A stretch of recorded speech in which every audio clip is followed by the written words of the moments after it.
Os 7 príncipes do inferno surgiram a partir de um resumo feito pelo teólogo e bispo alemão Peter Bisfeld. No século XVI, ele associou um demônio específico a cada um dos pecados capitais.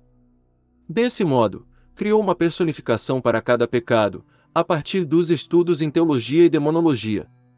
Apesar disso, a principal referência sobre os 7 príncipes do inferno partem da obra Dictionnaire Infernal, publicado em 1818. Em resumo, consiste em uma obra sobre demonologia ilustrada, com organização em hierarquias infernais, com autoria de Jacques-Auguste Simon Collin de Plance.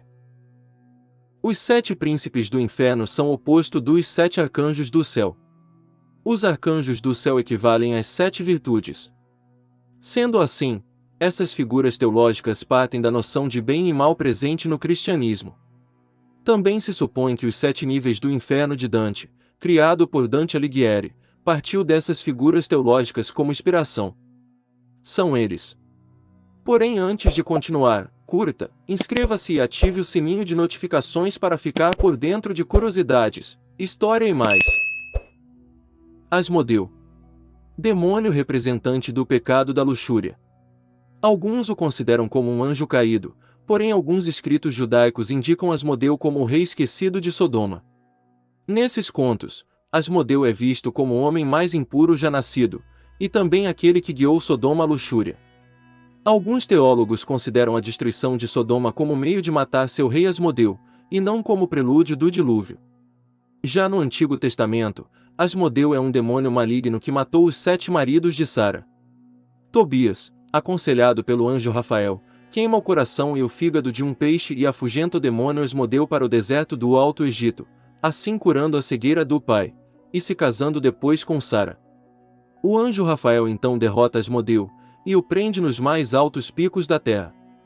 Devido a este episódio bíblico, Asmodeu também se torna símbolo da ira, da violência e da destruição dos casamentos. Por se tratar de um humano que virou demônio e não um anjo caído, Asmodeu possui o livre-arbítrio, o que é negado aos anjos, sendo considerado uma arma de Lúcifer para derrotar Deus. No folclore judeu foi amante de Lilith, que é considerada a primeira esposa de Adão, anterior a Eva. Ela teria deixado o jardim do Éden por sua própria iniciativa e se instalado próximo ao Mar Vermelho, juntando-se lá com Asmodeu, o qual seria um de seus amantes. Azazel. Segundo a lenda, Azazel era o ex-arcanjo Natanael que se lançou do paraíso para libertar sua amada de uma prisão no inferno. Antes disso, era um anjo cuja missão era treinar as tropas celestiais e um emissário enviado para viver entre os humanos. Nessa missão, teve relações com mulheres humanas e se apaixonou. Azazel é o rei dos Shekhmitas, ou seja, a raça de demônios meio homens e meio cabras. Seu poder é comparável ao dos demônios mais fortes do inferno. Ele comanda as legiões Shekhmitas no inferno, sendo um general que responde somente ao próprio Lúcifer. Há um mito de que Azazel vive nos dias de hoje entre os homens da terra numa busca incessante por sua amada, cuja voz seja de fato a única coisa que acalma sua ira demoníaca. Belfegor. Quando Lúcifer inicia sua rebelião contra o Criador, todas as hordas de anjos aliados a Deus pegam em armas para enfrentar as forças rebeldes. Porém, um dos anjos mais poderosos do paraíso, Bastiel, se recusa a participar daquela batalha. Bastiel abandona o 7º céu e segue até as terras posteriores, onde o combate ainda não havia acontecido. Porém, quando a guerra acaba, e as forças celestiais encontram Bastiel, ele é considerado desertor e enviado ao inferno como punição.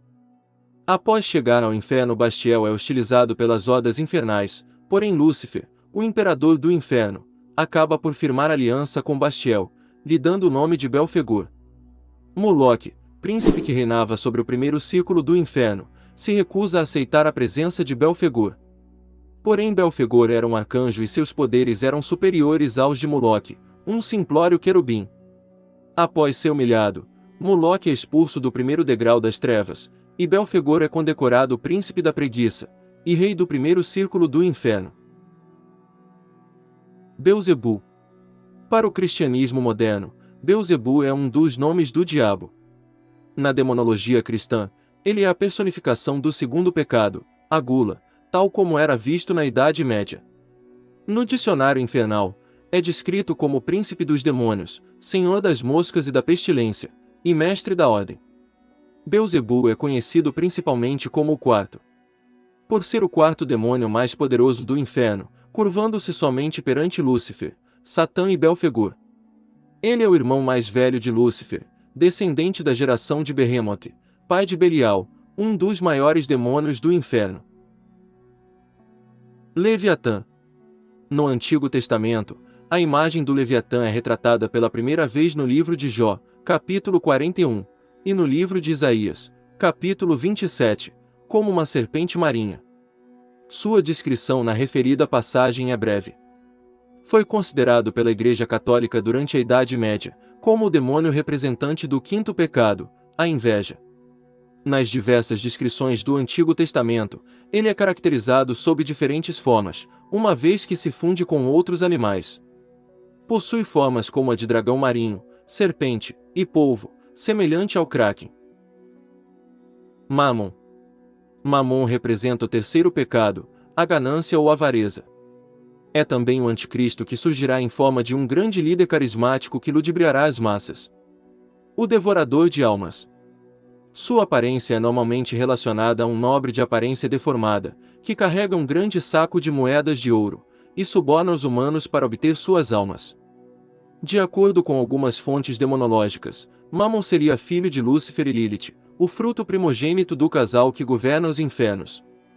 Mammon é um termo, derivado da Bíblia, usado para descrever riqueza material ou cobiça. A própria palavra Mammon é uma conversão da palavra hebraica, que significa literalmente dinheiro. Lúcifer.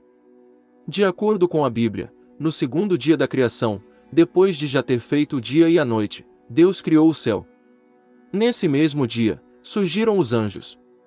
Um deles, que impressionava por sua beleza, era Lúcifer. E como todo anjo, era um mensageiro de Deus.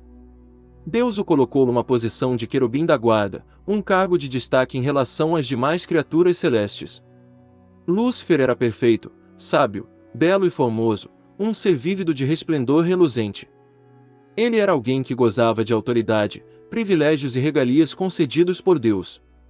Mas acontece que mesmo com tudo isso Lúcifer se rebelou contra Deus, desejando ser semelhante ao Criador, e odiando e desprezando os humanos.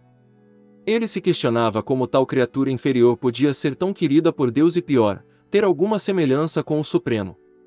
Ele era orgulhoso e competitivo. E desejava para si a autoridade que Deus possuía, planejando para isso ocupar o lugar exclusivo do Criador, pretendendo assim deter o comando do universo e receber das demais criaturas honra, adoração e elogios. Ou seja, ele amava a bajulação e era um anjo invejoso, orgulhoso e soberbo. Então, reunindo um exército de outros anjos manipulados por ele, se rebelou. Lúcifer não conseguiria a vitória que almejava em sua investida maligna. Então Deus destituiu Lúcifer, e o lançou nas profundezas do inferno. Caído em desgraça e sem mais nenhum privilégio celestial, Lúcifer passou a ser inimigo fervoroso do Criador. Passando a reinar do inferno e tendo como obsessão destruir a principal criação de Deus, o ser humano. Curta, se inscreva e ative o sininho. E até a próxima!